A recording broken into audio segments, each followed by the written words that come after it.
জনস্বাস্থ্য আর খাদ্য নিরাপত্তার প্রশ্নে দেশে এখন গুরুত্ব পাচ্ছে নিরাপদ ও বৈজ্ঞানিক পশুপালন। ঈদকে ঘিরে বিভিন্ন খামারে চলছে পশু মোটা তাজাকরণের ব্যস্ততা। বিশেষজ্ঞরা বলছেন, সব মোটা তাজা পশু প্রকৃত অর্থেই মোটা তাজা নয়। অধিকাংশ খামারের বিরুদ্ধে ক্ষতিকর ওষুধ ব্যবহারের অভিযোগ রয়েছে। এক্ষেত্রে সরকারের নজরদারি অপর্যাপ্ত। কোরবানির ঈদ এলেই দেশে বাড়ে পশু মোটা তাজাকরণের প্রবণতা। খামারিদের লক্ষ্য কম সময়ে বেশি ওজন এবং বেশি লাভ। তবে প্রশ্ন হচ্ছে, এইসব মোটা তাজাকরণ কতটা বৈজ্ঞানিকভাবে হচ্ছে, কিংবা সব পশুই কি স্বাভাবিকভাবে মোটা করা হচ্ছে, নাকি কোথাও কোথাও ব্যবহার করা হচ্ছে ক্ষতিকর স্টেরয়েড, হরমোন কিংবা নিষিদ্ধ ওষুধ। প্রাণী সম্পদের তথ্য বলছে, বর্তমানে দেশে কোরবানিযোগ্য গবাদি পশু 1,23,00,000-এর বেশি। বিপরীতে চাহিদা 1,01,00,000। এই চাহিদাকে ঘিরে গড়ে উঠেছে হাজারো খামার। অধিকাংশ খামারে এখন সুষম খাবার ও পরিচর্যার মাধ্যমে বৈজ্ঞানিক পদ্ধতিতে পশুপালনে ঝুঁকছেন। ডক্টর সাজের যে দানাদার খাদ্যগুলো থাকে ওইগুলোই কিন্তু আমরা দানাদার খাদ্যটা দিচ্ছি। তবে দ্রুত মোটা তাজাকরণের ওষুধ ব্যবহারেরও অভিযোগ রয়েছে। স্টেরয়েডের কথা বললেন, আবার নতুন আরেকটা ফর্মুলা আসছে, ব্রয়লারের ফিড গরুকে খাওয়ানো হয়। আর আমরা স্টেরয়েড ব্যবহার করি না, ব্রয়লারের ফিড ব্যবহার করি না। এ নিয়ে উদ্বিগ্ন ক্রেতারাও। নাদুস বলি আমরা চিন্তা করি যে এটা নিশ্চয়ই স্টেরয়েড দিয়েছে। গরুগুলাতে নাম্বারিং সিস্টেম থাকা উচিত ছিল পশু সম্পদ বিভাগ থেকে, যে এগুলা সব আমাদের দেখা আছে, এগুলাতে কোনো রকম মোটা তাজাকরণের কিছু খাওয়ানো হয়নি।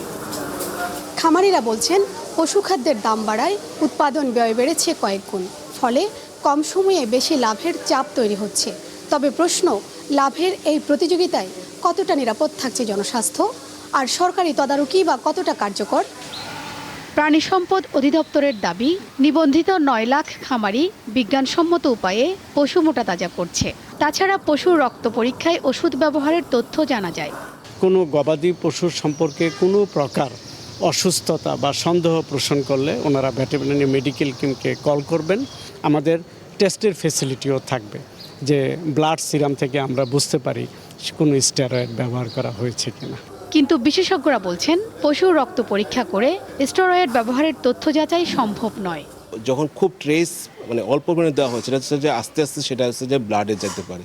কিন্তু যখন লং টাইম দেওয়া হয় তখন কিন্তু সেটা ব্লাডে কোনোভাবে এটা ডায়াগনোসিস করা সম্ভব না স্টেরয়েড আছে কিনা, কারণ স্টেরয়েডটা জমা হয়েছে যে মাসলে। ময়মনসিংহের বাংলাদেশ কৃষি বিশ্ববিদ্যালয় ও ঢাকার শেরে বাংলা কৃষি বিশ্ববিদ্যালয় পরিচালিত সাম্প্রতিক এক গবেষণা বলছে, জেনে বা না জেনে দেশের অর্ধেকের বেশি খামারি কোরবানির অন্তত 3 মাস আগে গরু কিনে খাবারে গ্রোথ হরমোন ব্যবহার করছেন। এতে মানুষের শরীরে টিউমার, ক্যান্সার, কিডনি জটিলতা সহ মারাত্মক রোগ তৈরি হচ্ছে। সবচেয়ে ব্যাপার হচ্ছে যে ভেটেরিনারি যে ড্রাগগুলো আছে সেগুলো অবশ্যই দেশে যে একজন ভেটেরিনারিয়ান প্রেসক্রিপশন ছাড়া যাতে কোনোভাবে এদের বিক্রি না করতে পারে, স্পেশালি অ্যান্টিবায়োটিক বা স্টেরয়েড যেগুলো, এটাকে একদম স্ট্রিক্টলি মনিটরিংয়ে আনতে হবে। বিশেষজ্ঞরা বলছেন, নিরাপদ এবং বিজ্ঞান ভিত্তিক পশু মোটা তাজাকরণ শুধুমাত্র খামারের লাভই নিশ্চিত করে না, এটি নিশ্চিত করে জনস্বাস্থ্য এবং খাদ্য সুরক্ষাও। তাই কোরবানির বাজারে শুধুমাত্র বড় গরু নয়, মানুষের সচেতনতাই এখন সবচেয়ে বড় গুরুত্বপূর্ণ পরীক্ষা। শিউলি শবনম, দীপ্ত সংবাদ, ঢাকা।